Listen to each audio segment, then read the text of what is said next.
we're going to show you them now because I believe they're lining up on the grid. Right, here we go then. So Jonas Bracsok is going to be to the left of screen. Sean Arnold to the right, who got a DNF last time, so he's going to be wanting to go and get a win this time. We are away for 45 minutes around Spa as they go. Oh no, Sean Arnold's been tagged there. I think that might have been by Jimmy Nisula or Luca D'Amelio, and already we have an incident, unfortunately, here at round number 2. The disastrous start. Oh no, another incident there. Coming up, Radion, unfortunately, one of the cars has spun. And we're having drivers go off all over the place now, unfortunately. We need to get a bit of confirmation there. I think the car that was spun around at turn 1 might well have been, actually it wasn't. I was going to say it was Luca D'Amelio because one of the BHK Esports cars. It certainly wasn't. He still manages to hang on into 3rd position. Sean Arnold might well be under a fair amount of pressure here as Luca D'Amelio, I don't think is going to wait around. Coming through the camel curve up to Les Combes, there was chaos here on the first lap of the race. However, this seems a bit cleaner. Already to the outside, heading into Les Combes. Looks good for Luca D'Amelio, but he's got to get it done on the brakes, and they're going to be side by side. There might well be a brush between them. I think D'Amelio's going to get through. There's the contact, and the Italian gets to 2nd. And all kicking off, so every position counts here at Spa, and on board with Kalashai, who tries to go down the inside there for Rouge to become now up Radion, and a bit of a sideways moment there from Kalashai, and that's going to leave him under pressure from Scowron. Yeah, I will say that was a beautiful catch because that could have ended in tears. I think Scowron's going to be able to get through and pass, but to be honest, it could have been race over. That's actually not the case. And it's just got a little bit of a jump. Oh dear, almost contact there just before the entry to Blanchimont. They're going to go side by side through Blanchimont. A bit of track limits, I think, needing to be used there. There was no other way around that as we now come side by side into the bus stop. And that looks like a move complete, but that's just going to allow those 3 cars behind Lewis to get a little bit closer. Yeah, our main focus there was on Gergo Baldi there, who was way over on the brakes as a couple of cars enter the pit lane in the background. Yeah, it was a little bit of a dive. Speaking of dives, there is one, and there's too much. Pick him up, see the rear view camera now, and Nisula's going to try and look to the outside, or he's going to sell the dummy and go for the inside. Wasn't quite able to make the move, and Nisula has to stay put for now. This is your battle between Merguli and 21st. Nisula we now go on board with. Might try and make this one done into Les Combes, but in a similar sense to making a move at somewhere like the bus stop, it might be a little bit too predictable, and so in that sense, easy to cover off. We'll see if Jimmy Nisula can get this one done. Merguli on the inside, Nisula on the outside, committed on the brakes, going around there, firing it in, sending it as hard as he can. There is going to be a bit of a brush between them, running into Malmedy, and this time advantage will swing the way again of Jimmy Nisula all the way around the outside. I thought that one might go to Merguli. More, so Nisula has caught his next victim, which is Demori.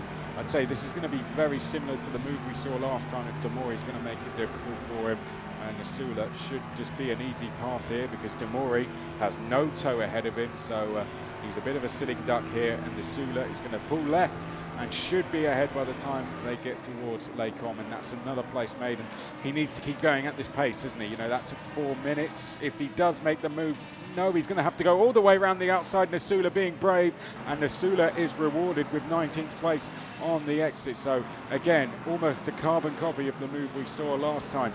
I think he'd want that to be a bit higher up the grid, but still, Jimmy Nisula's doing everything he can to try and work it back up as there's a big moment there from Demori, who's into the barrier out of the corner with no name, and he'll drop back and back and back. So in the first round, with what's happened here, we just haven't really been able to see the best. You know, the bad luck seems to be following him. You know, that's a fuel issue at the first round, and then being involved in that first corner incident here at the second.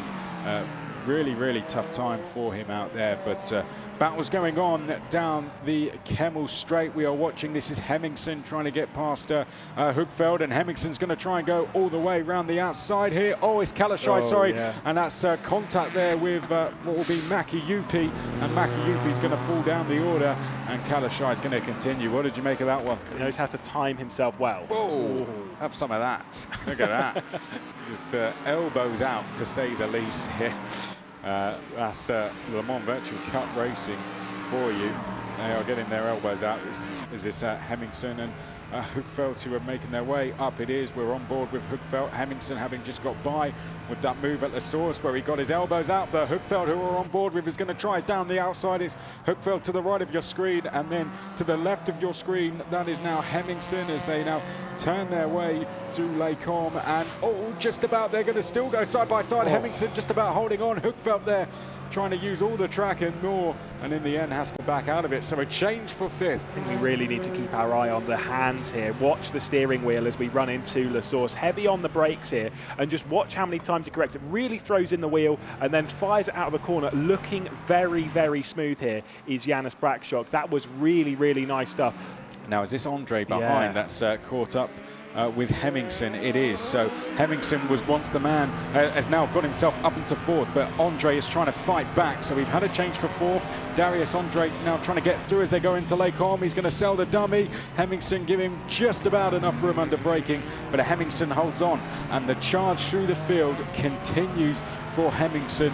We didn't see this guy at the first round, but I think we're going to be seeing a lot more of him at the next round as well. Great driving so far. Down towards Les Combes, I do not think Sean Arnold's going to be close enough on this lap, but if you're Luca D'Amelio, Lewis, what do you do at this point?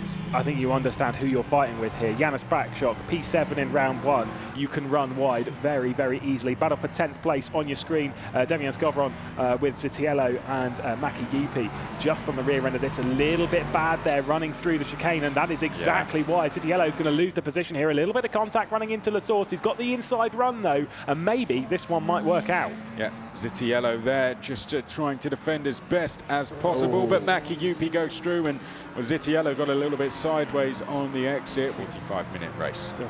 That was a little bit of a dive there to the inside as Tom Stevens was just trying to defend 21st position from Zoltz Schuch, who's just trying to make his way back up the order after a not great start.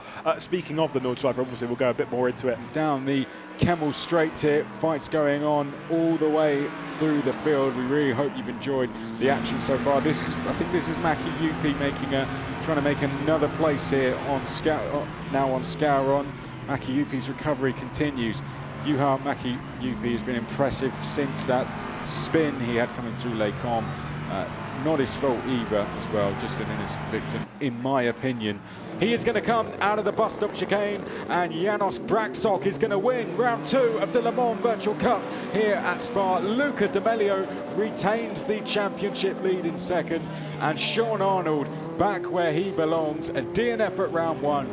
Third this time. That is how you recover, Lewis. I'm going to say I think we need to give a bit of a round of applause to that podium there. Whilst the battle wasn't necessarily on track in wheel-to-wheel action, it certainly was there in its intensity, and Bracsok, D'Amelio and Arnold were separated by very, very little across the run of the race. Fantastic stuff. Kalashine next, Delorme, and then we had Cynic. Oh dear, a spin out the final corner. Maki Yupi recovered to 10th, Scouron 11th, then it's Zitiello, Papo, Barker, Nisula recovered to 15th place. Yeah, we'll have a look at the results in full then. Let's remind you of who finished where.